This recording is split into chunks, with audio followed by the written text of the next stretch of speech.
Et Mago, aujourd'hui j'ai envie qu'on parle d'une fille que t'as forcément déjà vue, même si tu sais pas vraiment qui elle est. Si t'as traîné sur internet ces 10 voire 15 dernières années, t'es forcément déjà tombé sur son visage.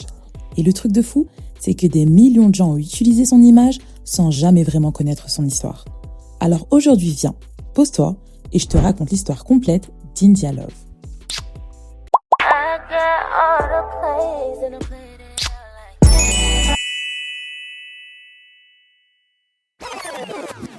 On est en 2011. Instagram n'est pas le monstre qu'on connaît et TikTok n'existe même pas. L'endroit où tout se passe, c'est Tumblr. Tumblr, c'est un espace bizarre mais magique. Des photos, des vibes, l'era du swag. Et au milieu de tout ça, il y a India Love, de son vrai prénom, India Westbrook. Elle a 15 ans et elle poste des photos d'elle, de ses looks et de sa vie. Rien n'est calculé, mais tout est déjà là. Le style, l'attitude, la présence. India devient virale. Pour sa beauté, mais aussi pour son style. Elle lance des tendances, des milliers de filles s'inspirent d'elle. Ses coiffures, son make-up, ses tenues, bref, c'est clairement la hit girl de 2011. Ses photos sont même très souvent utilisées pour créer des comptes fake sur les réseaux. Force à ceux qui ont cru avoir un ticket avec India, désolé, c'était Gérard. Et sans le savoir, India est déjà en train de devenir une image culte. Sa visibilité explose, sans qu'elle comprenne vraiment ce qui est en train de se passer. Sa popularité est tellement forte qu'elle devient la cible des pirates d'Internet. Son compte Tumblr est hacké à plusieurs reprises. Puis, en 2012, elle passe sur une nouvelle plateforme qui commence à exploser. Instagram. Et là, c'est une autre dimension. Un truc paradoxal commence à arriver. Tout le monde connaît son visage, mais presque personne ne sait qui elle est vraiment. Pendant que sa notoriété explose en ligne, dans la vraie vie, ses camarades de classe ne savent même pas qu'elle est célèbre. Après les cours, elle va faire des bookings en club alors qu'elle n'est même pas encore majeure. Et grâce à cette audience, elle commence à collaborer avec des marques et à être payée juste pour poster. Aujourd'hui, c'est normal, mais à l'époque, c'était totalement nouveau. Ce qu'il faut savoir, c'est qu'India ne vient pas de nulle part. Elle est née le 3 février 1996 en Californie. Elle est la petite dernière d'une grande fratrie de 4 sœurs et de 2 frères. Et ensemble, ils vont transformer cette notoriété en business. En 2015, India et ses sœurs décrochent même une télé-réalité sur BET, The Westbrook. Et c'est pas juste un petit passage à la télé, c'est une vraie exposition nationale américaine, à une époque où être à la télé comptait encore énormément. D'un coup, India n'est plus seulement la fille d'Instagram, elle devient un personnage de télévision. On renomme même sa famille les Black Kardashian. Mais la télé-réalité, c'est jamais neutre. Tout est monté, tout est scénarisé. Alors pendant que le public consomme le show, India apprend une leçon essentielle. Quand ton image ne t'appartient plus, les gens racontent ton histoire à ta place. Sa première relation célèbre connue était avec le rappeur The Game. Et là, je tiens à préciser qu'on parle d'un homme de 35 ans qui fréquente une jeune fille qui avait seulement 17 ans à l'époque. Et la question qu'Internet va se poser, c'est pas pourquoi ce grand tonton s'intéresse à une mineure? Non. La question c'est pourquoi cette jeune fille s'intéresse à cet homme célèbre et riche. Et durant sa carrière, India sera très souvent associée à des hommes célèbres. Justin Combe, Rick Ross, Drake, David Haynes, Soulja Boy, Lil Yachty, alors qu'en réalité, elle reste très discrète sur sa vie amoureuse. Mais Internet, lui, adore remplir les blancs.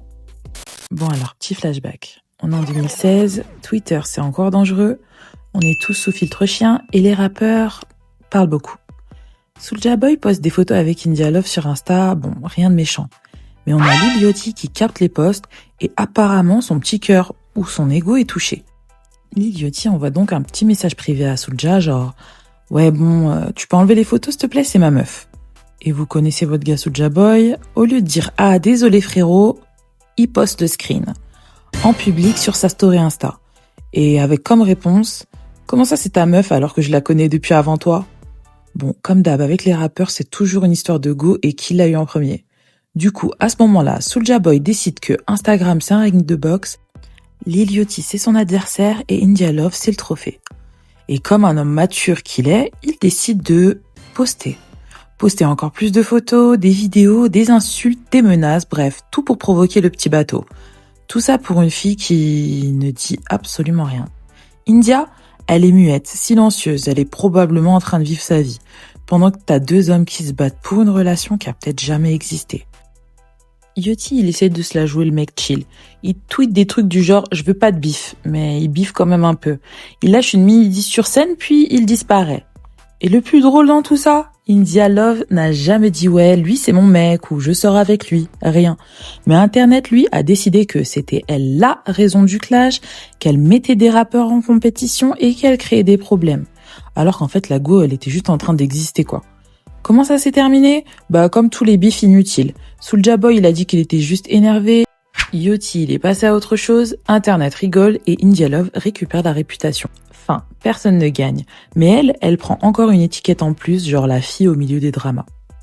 Pendant ce temps, la carrière d'India continue. Elle enchaîne les contrats de mannequinat et les partenariats avec des grandes marques comme Fashion Nova ou Pretty Little Thing. Sa popularité continue d'augmenter. Et en 2019, la vie amoureuse d'India lui offre encore un bad buzz. Ok, alors celui-là, c'est vraiment un drama made in Twitter. Check West, le mec de Mo Bamba, commence à s'afficher avec India Love. Des photos, des sorties, Coachella, bref, le couple est officiel. Rien de fou. Sauf que Twitter s'emballe. Pourquoi ? Parce que Check West, c'est aussi l'ex de Justin Sky. Et Justin Sky, elle a publiquement accusé Check West de violence, d'harcèlement et de stalking. Elle a même eu une ordonnance de protection contre lui. Donc quand India Love arrive dans l'équation, les réseaux commencent déjà à préparer la sauce. Et en plus de ça, India décide de faire le pire move possible. Au lieu de rester discrète ou de dire « je ne suis pas au courant » ou juste de se taire, elle défend Check West. Elle minimise. Elle laisse entendre que Justin exagère. Elle agit comme si tout ça c'était du drama. Bad buzz activé. Internet ne lui pardonne pas. Parce que dans l'esprit des gens, ça devient une femme qui soutient un homme accusé de violence au détriment d'une autre femme qui, en plus, est aussi noire, artiste et aimée du public. Résultat, India se mange sa sauce Black Twitter bien épicée et reçoit ses premières accusations de pick me. Parce que très vite, le récit devient « elle choisit toujours les hommes, même quand c'est malsain ». Et tout ça pour qu'au final, leur couple ne dure même pas. Ils se séparent et le drama s'éteint. Mais la réputation, elle reste. Et à partir de là, India commence à traîner une nouvelle étiquette. Genre la meuf qui soutient pas les femmes. Même si en vrai la situation était sûrement bien plus compliquée que ça, on commence quand même à reconnaître un certain pattern chez elle. Pendant le Covid, pendant qu'on était tous à se battre pour du PQ, India se lance sur la plateforme OnlyFans. Financièrement, c'est un énorme succès. Mais émotionnellement, c'est beaucoup plus compliqué.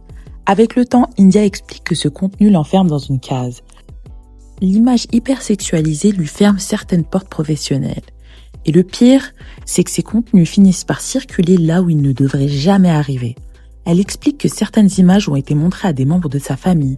Ouais, il y a des détraqués qui sont partis montrer ces contenus à son petit-neveu à l'école. Alors elle arrête, parce qu'elle refuse de sacrifier la suite de sa carrière pour du court terme. Et nous voilà en 2025. Tumblr, Insta, tout ça, ça s'essouffle. Là où tout se passe, c'est Twitch. India apparaît sur un stream de DDG, un des pionniers du genre et accessoirement le baby daddy toxique d'Hailey Bailey. En live, sa beauté est indéniable, mais ce qui frappe surtout, c'est son charisme et son aura mystérieuse. Rapidement, elle participe au Streamer University, l'événement organisé par Kai Cenat, une semaine complète de streaming sur le thème de l'école où de nombreux streamers sont présents. Elle vient en tant que guest et joue le rôle d'une sorte de professeur auprès des autres créateurs de contenu. Pour la première fois, le public découvre sa vraie personnalité. Elle n'est plus seulement une participante de télé-réalité ou une image figée d'Instagram. India, elle est fraîche, cool et elle navigue avec aisance parmi les créateurs les plus influents de la planète. Son audience explose et même Drake la mentionne, enflammant encore plus la toile. India l'explique elle-même.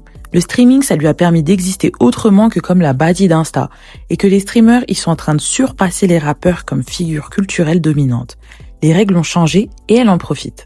Sur ses streams, India flirte avec DDG, avec Duke Dennis, elle joue, elle performe un peu. Et attention, elle a le droit, c'est pas le problème. Le truc, c'est que tout son personnage public finit par tourner autour de ça. Le streaming, c'est un univers très masculin, que ce soit en termes de créateurs de contenu ou du public. Et India l'a bien compris. Il faut être validé par les mecs, être la cool girl, celle qui n'est pas comme les autres filles. Cela lui apporte beaucoup de vues et de likes, mais en tant que femme, se construire une audience sur le désir masculin, c'est très dangereux. Allez demander à Ice Spice, elle pourra vous le dire.